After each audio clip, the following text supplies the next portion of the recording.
কাফেরারা রাসূল সাল্লাল্লাহু আলাইহি ওয়াসাল্লামকে কষ্ট দেওয়ার লক্ষ্যে বললেন, রাসূল নাকি আবতার অর্থাৎ বংশহীন।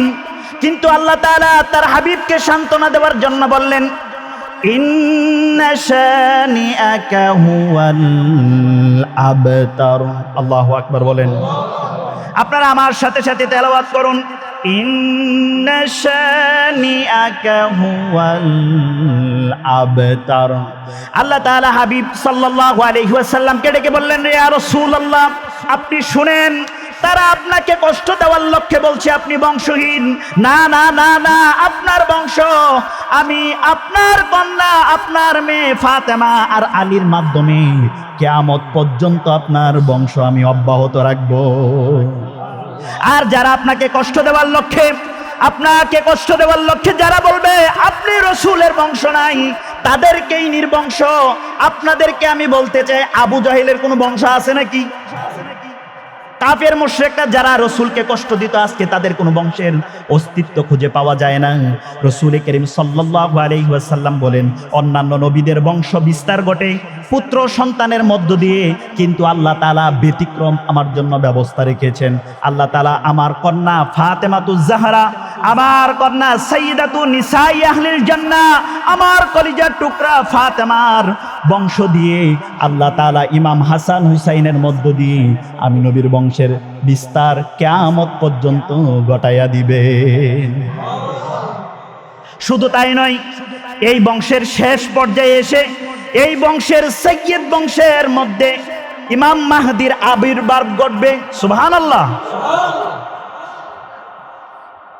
শুধু তাই নয়, অনেকে অনেক ধরনের আল্লাহ রসুলের ব্যাপারে অনেকে মন্ত্র কথা বলেই, আপনি একটু খেয়াল করে দেখেন, যারা বলে নবীর তো ছেলে নাই, নবীর কিভাবে বংশ বিস্তার হইল, তাও কিভাবে আওলাদে রসুল হয়। আমি আজকে বলতে চাই, যারা ওই যুগে রসুলকে কষ্ট দিয়ে আবতার বলতো, আজকেও যারা এই ধরনের কথা বলে, তাদের সাথে তাদের কথা মিলে কি মিলে না? এই কথা বলেন না, মিলে কি মিলে না? তাদের কথার সাথে আজকের কথাও মিলে যায়। টুপি থাকবে, পাঞ্জাবি থাকবে, সেটা বড় পরিচয় নয়।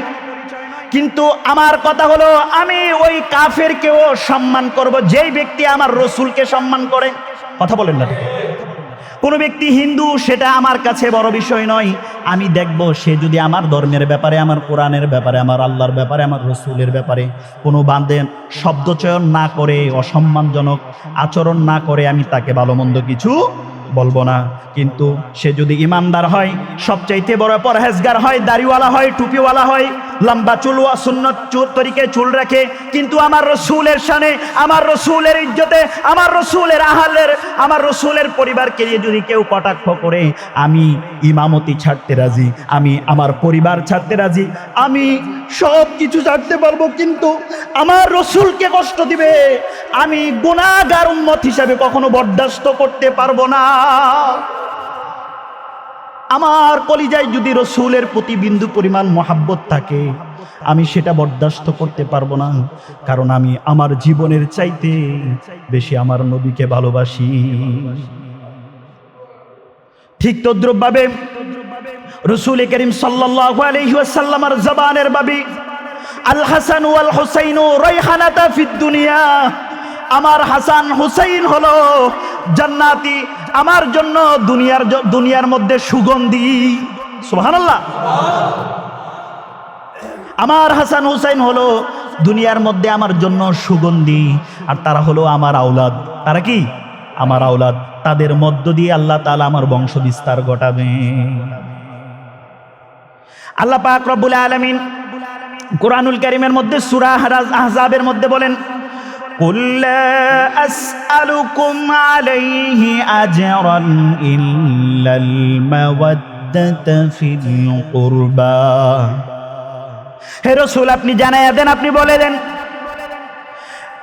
আপনার উম্মতদেরকে আপনি জানায়া দেন, আপনি বলে দেন, আমি রাসূল দিন প্রচার করতে গিয়ে তোমাদের জন্য কত কষ্ট না করেছি, কাফেরদের কত নির্যাতন আমি রাসূল সহ্য করেছি, কিন্তু বিনিময় স্বরূপ আজকে পর্যন্ত কি জানতে পারছেন কিনা যে রাসূল বিনিময় স্বরূপ আমাদের কাছে এইটা চাইছে? জানতে পারছেন? রসুল কিছু চান নাই, রসুল কিছু চান নাই। আল্লাহ তাআলার বাণী রসুল করিম সাল্লাল্লাহু আলাইহি ওয়াসাল্লামের ব্যাপারে আল্লাহ তাআলা ঘোষণা দিয়ে দিচ্ছেন, হাবিব আপনি বলে দেন। দেখেন আল্লাহর রসুলের পরিবারকে আল্লাহ তাআলা কত ভালোবাসেন। বলেন আল্লাহ রসুল আল্লাহ রসুলের পরিবারকে আল্লাহ তাআলা ভালোবাসেন বিদে আল্লাহ তাআলা বলছেন, রসুল আপনি জানায় দেন, কুল্লা আসআলুকুম আলাইহি আজরান ইল্লাল মাওয়াদ্দাতা ফিল কুরবা।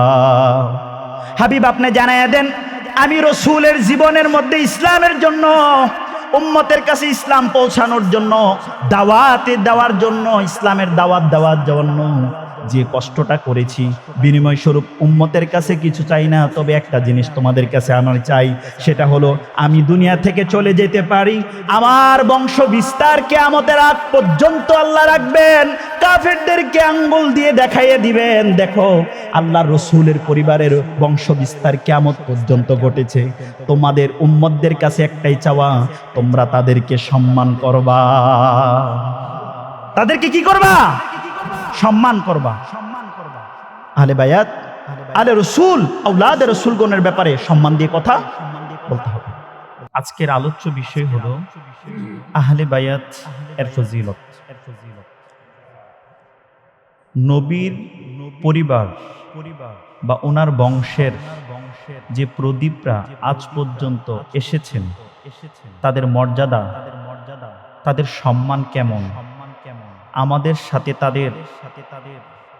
তাদের প্রতি কেমন আচরণ করা উচিত, এই বিষয়গুলো নিয়ে ইনশাআল্লাহ তাআলা কথা বলার চেষ্টা করব। আল্লাহ পাক রব্বুল আলামিন এর উপরে কোরআন এবং সুন্নাহের দৃষ্টিকোণ থেকে সুস্পষ্ট বর্ণনা যেন দিতে পারি, আল্লাহ পাক রব্বুল আলামিন আমাকে বলার, আপনাদেরকে শোনার, উভয়ই সকলকে আমল করার এর উপরে তৌফিক দান করুক। সকলে বলেন আল্লাহুম্মা আমিন।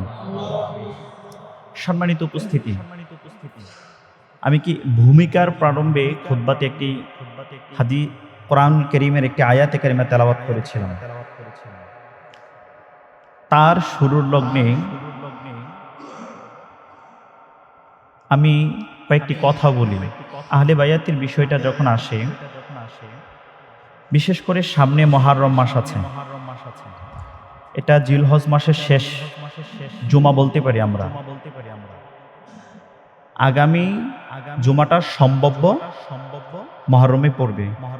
যদি মুহররম মাস পড়েও মুহররম মাসকে কেন্দ্র করে আমাদের দেশে কিছু বাড়াবাড়ি, কিছু ছাড়াছাড়ি, উভয়টাই হয়ে থাকে। ইমাম হাসান হুসেন রাদিয়াল্লাহু তাআলা আনহু, ইমাম আলী মাকাম মা ফাতিমাতুজ জাহরা রাদিয়াল্লাহু তাআলা আনহা সহ ওনাদের পরিবর্গ যারা ছিলেন, আমরা জানি মুহররম মাসের কিছু ঐতিহাসিক মর্মান্তিক ঘটনা রয়েছে, কারবালার প্রান্তরের ঘটনা, ঠিক কিনা? আর এটা কোনো ব্যক্তিগত কারণে নয়, বরং এর মাধ্যমে ইসলামের বড় একটি শিক্ষা রয়েছে। তো সেটাকে কেন্দ্র করে আমার দেশে কয়েক শ্রেণীর লোক কয়েক রকম নতুন নতুন কার্যক্রমে বিভক্ত হয়ে যায়। আসলে আপনারা গ্রামে থাকেন, অনেক সময় অনেক কিছু পরিলক্ষিত হয়, অনেক সময় অনেক কিছু পরিলক্ষিত হয় না দেশের আবহাওয়ায়। এই দেশে কখনো ঈদে গাদির ঘুম নামে কখনো অনুষ্ঠান ছিল না, কিন্তু গত 18ই জিলহজ সারা বাংলাদেশের মধ্যে বড় বড় সেমিনার হয়ে গিয়েছে। এটা হচ্ছে শিয়াদের একটি আলামত। তারা মাওলা আলী রাদিয়াল্লাহু তাআলা আনহুর ভালোবাসা দেখাতে গিয়ে অন্য সাহাবীদেরকে গালমন্দ করে। আহলে বাইতের ভালোবাসার কথাটা কেন আসে? তাদের সাথে নবীর সাথে একটা কি আছে? সম্পর্ক আছে। সেজন্য তাদের মর্যাদা কেমন, তাদের প্রতি আমাদের চিন্তা ভাবনা কেমন রাখা উচিত, এ বিষয়টা আলোচনা করতে হয়। ঠিক তদ্রুপভাবে সতর্ক করতে হয়। নবী পরিবারের দোহাই দিয়ে সাহাবীদেরকে গালমন্দ করা, এটা নিঃসন্দেহে শিয়াদের আলামত। এটা কাদের আলামত? শিয়াদের আলামত। তা আমাদের মুসলমানদের মতোই তারা নামাজ পড়ে, আজান দিচ্ছে, কিছু যদিও পার্থক্য পরিলক্ষিত হয়, 9-6 এমন কথা শোনাবে আপনাকে, আপনার কাছে আর জবাব থাকবে না। তো অতএব সতর্কতার লক্ষ্যে সে কথাগুলোকে আমাদের উপস্থাপন করতে হয়। আল্লাহ তাআলা আমাদেরকে সঠিক বুঝ দান করুক, সকলে পড়েন আল্লাহুম্মা আমিন। আরেকটা শ্রেণী আছে যারা নবী পরিবার আহলে বায়াতের বিষয়টা আসলে বলে নবীর বংশ আবার কোত্থেকে আসলো, নবীর তো কোনো ছেলেই ছিল না। নাউজুবিল্লাহ বলবেন না? এইভাবে বিদ্রুপ পড়ে থাকেন। আমরা এই ধরনের কথাগুলোর খণ্ডন ইনশাআল্লাহ করব। পাশাপাশি আমরা খণ্ডন লক্ষ্যেও কথা বলবো এবং ফাজাইল নিয়েও কথা বলার চেষ্টা করব। আল্লাহ পাক রব্বুল আলামিন এর উপরে সুস্পষ্ট কথা বলার তৌফিক দান করে, সকলে পড়েন আল্লাহুম্মা আমিন। সকলে আমার সাথে সাথে পড়ুন, আউযু বিল্লাহি মিনাশ শাইতানির রাজিম, বিসমিল্লাহির রাহমানির রাহিম। ইন্নামা ইউরিদুল্লাহু লিইয়ুযহিবা আনকুমুর রিজসা আহলাল বাইতি ওয়া ইউতাহহিরুকুম তাতহীরা। সুবহানাল্লাহ বলেন। আল্লাহ পাক রব্বুল আলামিন সূরা তাহরিমের মধ্যে বলছেন, ইন্নামা ইউরিদুল্লাহু লিইয়ুযহিবা আনকুমুর রিজসা আহলাল বাইত ওয়া ইউতাহহিরুকুম তাতহীরা। আল্লাহ পাক রব্বুল আলামিন সুস্পষ্ট বলেছেন, নিশ্চয় আল্লাহ পাক চান, ইউরিদুল্লাহ আল্লাহ পাক চান, ইচ্ছা করেন, লিইয়ুযহিবা আনকুমুর রিজসা আহলাল বাইত, আল্লাহ তাআলা চান আহলে বায়েত থেকে অপবিত্রতা অর্থাৎ কোনো গুনাহি কাজ তাদের মধ্যে যেন না থাকে, এই সমস্ত মন্দ কাজ তাদের থেকে দূর করে দেওয়া, এই সমস্ত গুনাহগুলি তাদের থেকে দূর করে দেওয়াটা আল্লাহ চান। শুধু তাই নয়, বলছেন ওয়ায়ুতাহহিরুকুম তাতহীরা। সুবহানাল্লাহ বলেন। তাদের মধ্য থেকে মন্দ কাজগুলোকে, মন্দ গুণগুলিকে এমন ভাবে আল্লাহ পাক দূরীভূত করতে চান যেন তাদের মধ্যে কোনো গুনাহ না থাকে, তাদের মধ্যে কোনো অন্যায় মন্দ কোনো কিছু না থাকে, যার ফলে তাদেরকে আল্লাহ পাক রব্বুল আলামিন পবিত্রর মতো করে পবিত্র রাখতে চান। সুবহানাল্লাহ বলেন। কাদেরকে? নবী পরিবারকে। কাদেরকে? নবী পরিবারকে আল্লাহ পাক রব্বুল আলামিন কি রাখতে চান? পবিত্র রাখতে চান। আমি আপনাদেরকে একটি হাদিস শোনাই। হাদিসখানা মুসলিম শরীফের মধ্যে আসছে। আপনাদের একটি প্রশ্ন আসতে পারে, তাহলে নবী পরিবারের সদস্য আহলে বায়াত যে আল্লাহ পাক বলেছেন, এখানে এর দ্বারা কাদেরকে উদ্দেশ্য করেছেন? এর দ্বারা কাদেরকে উদ্দেশ্য করেছেন?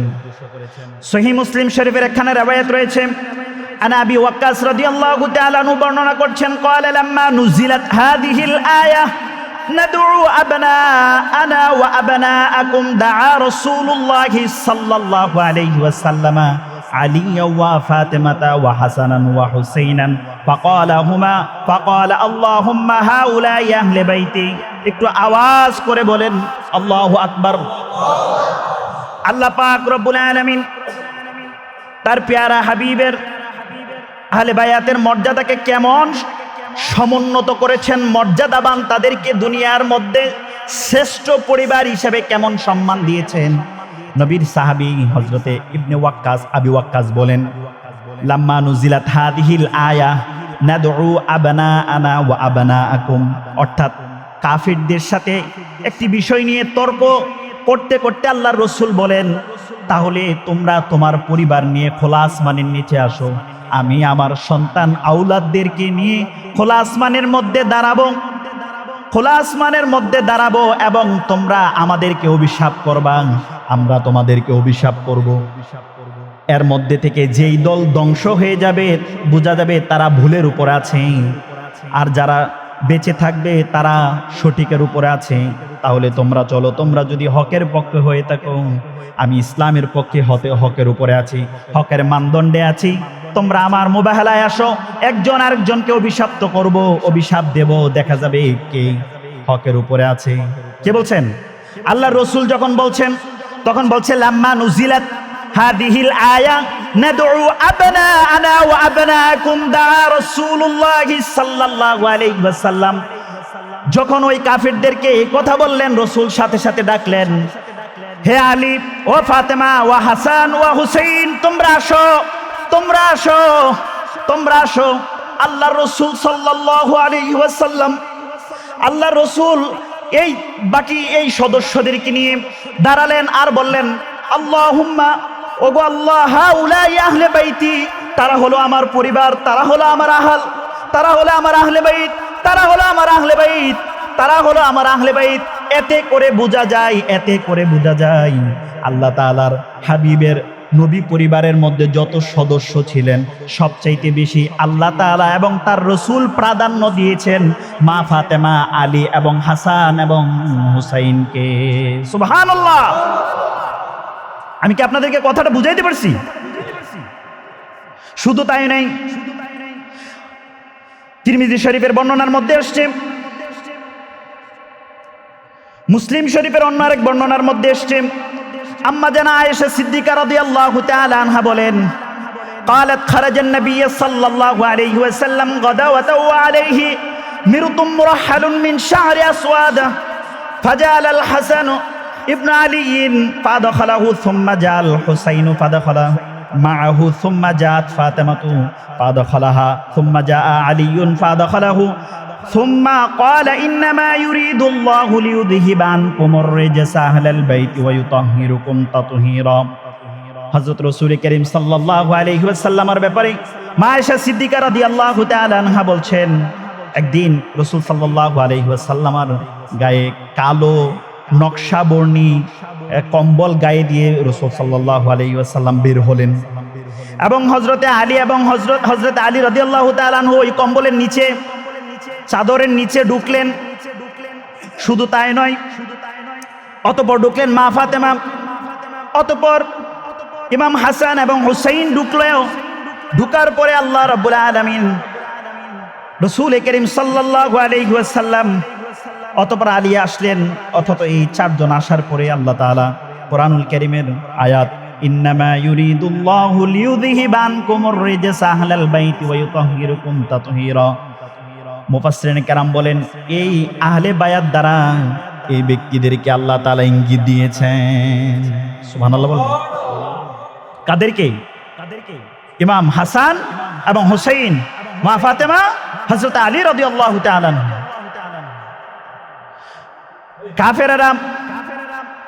কাফেররা রাসূল করিম সাল্লাল্লাহু আলাইহি ওয়াসাল্লামের, রাসূল সাল্লাল্লাহু আলাইহি ওয়াসাল্লামকে কষ্ট দিত। কি বলে কষ্ট দিত জানেননি?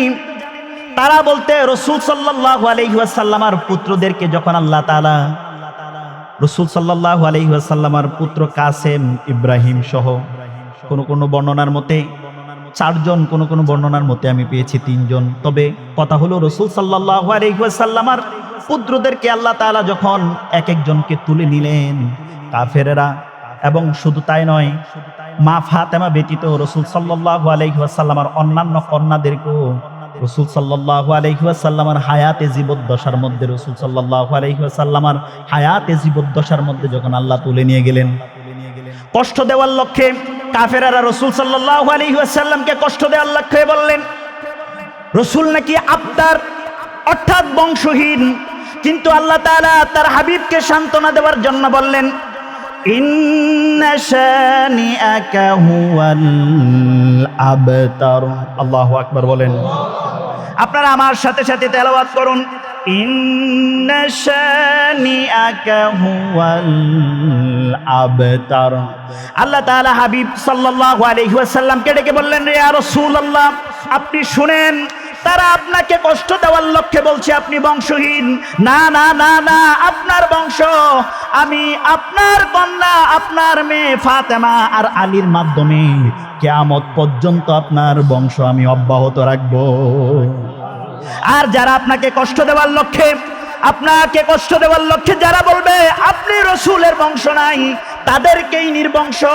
আপনাদেরকে আমি বলতে চাই, আবু জাহেলের কোনো বংশ আছে নাকি?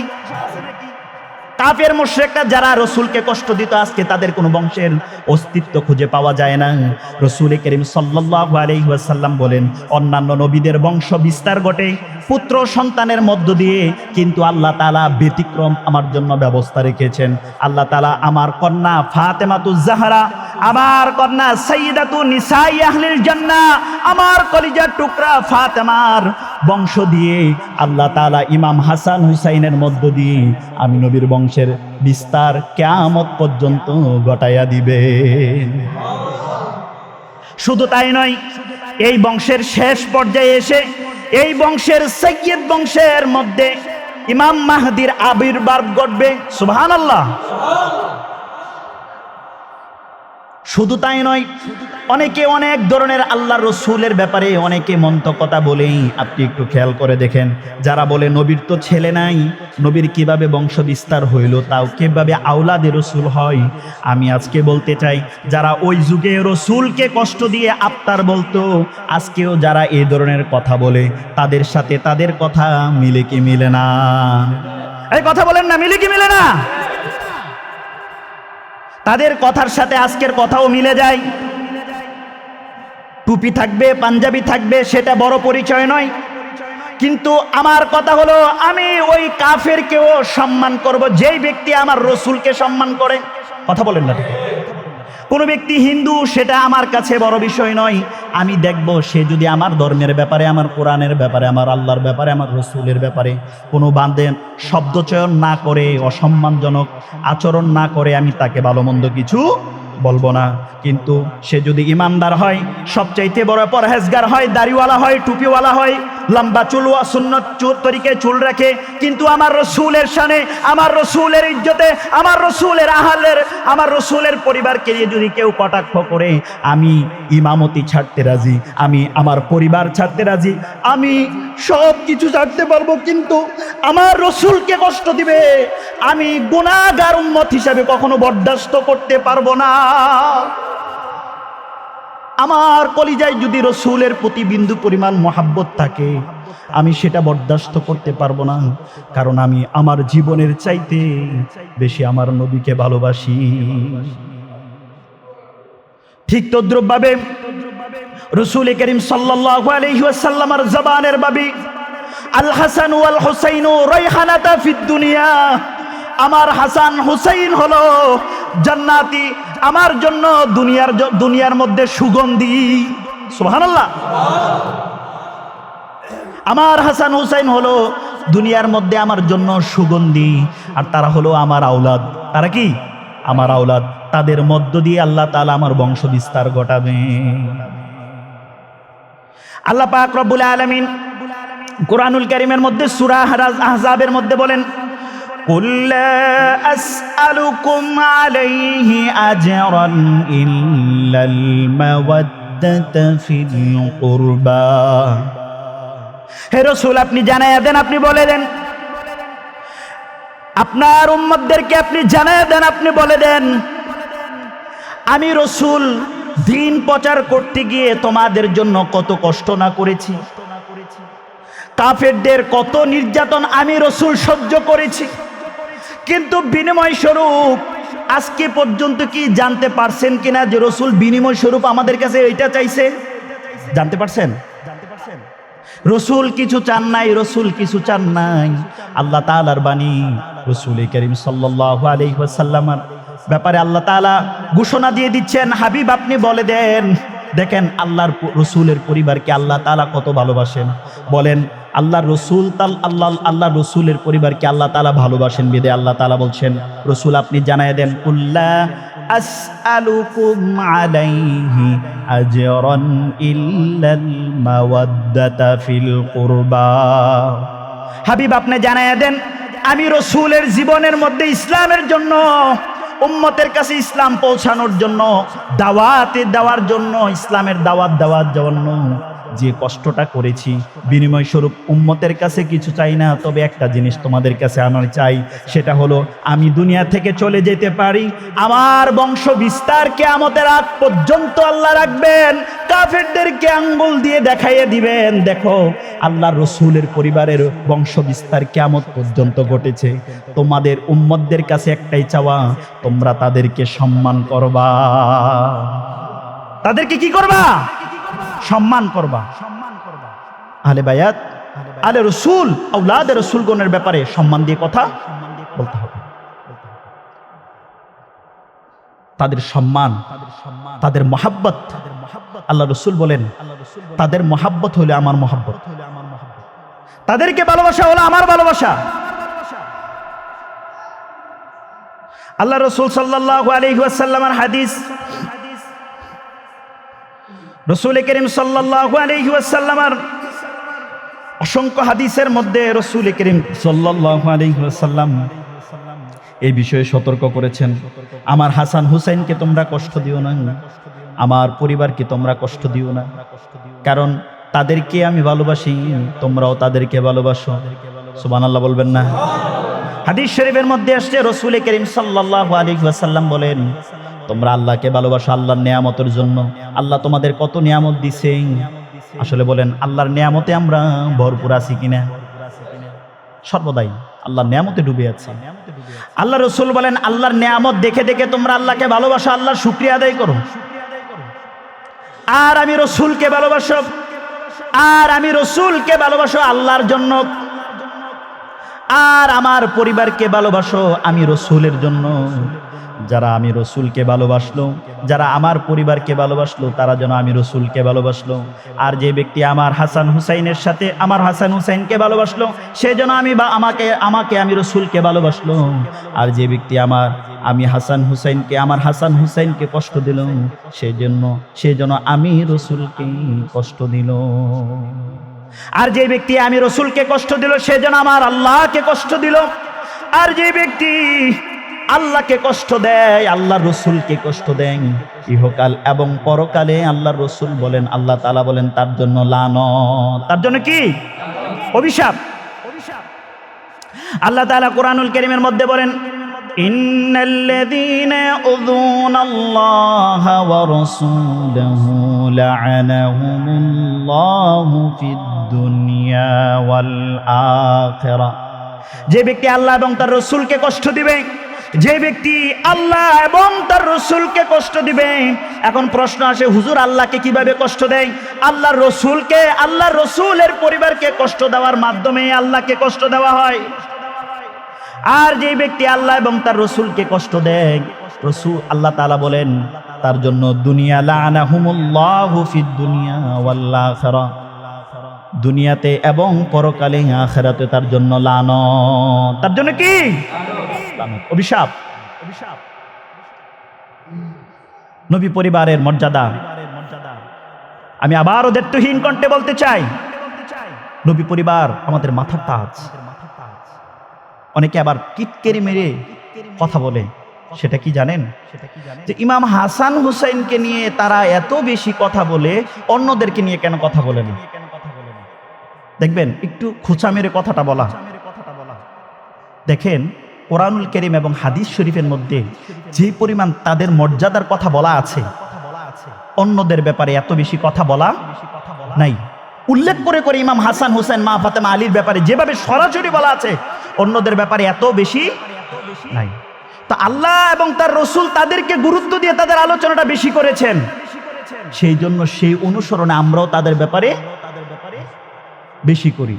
কি অন্যদেরকে ছোট করে? না, সকলে আমাদের মাথার তাজ, তারা সকলেই সম্মানের পাত্র।